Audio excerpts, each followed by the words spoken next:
ಹೆಜ್ಜೆ ಮೇಲೊಂದೆಜ್ಜೆಯ ನಿಕ್ಕುತ ಗೆಜ್ಜೆಯ ಕಾಲಿನ ನಾದವ ತೋರುದ ಸಜ್ಜನ ಸಾಧು ಪೂಜೆಯ ವೇಳೆಗೆ ಮಜ್ಜಿಗೆಯೊಳಗಿನ ಬೆಣ್ಣೆಯಂತೆ ಭಾಗ್ಯದ ಲಕ್ಷ್ಮೀ ಬಾರಮ್ಮ.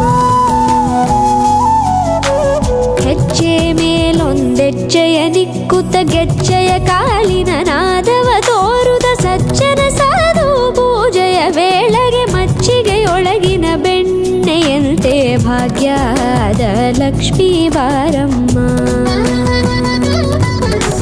ಕನಕವೃಷ್ಟಿ ಕರೆಯುತ ಬಾರೆ ಮನಕೆ ಮಾನವ ಸಿದ್ಧಿಯ ತೋರೆ ದಿನಕರ ಕೋಟಿ ತೇಜದಿ ಹೊಳೆಯುವ ಜನಕರಾಯನ ಕುಮಾರಿ ಬೇಗ ಭಾಗ್ಯದ ಲಕ್ಷ್ಮೀ ಬಾರಮ್ಮ.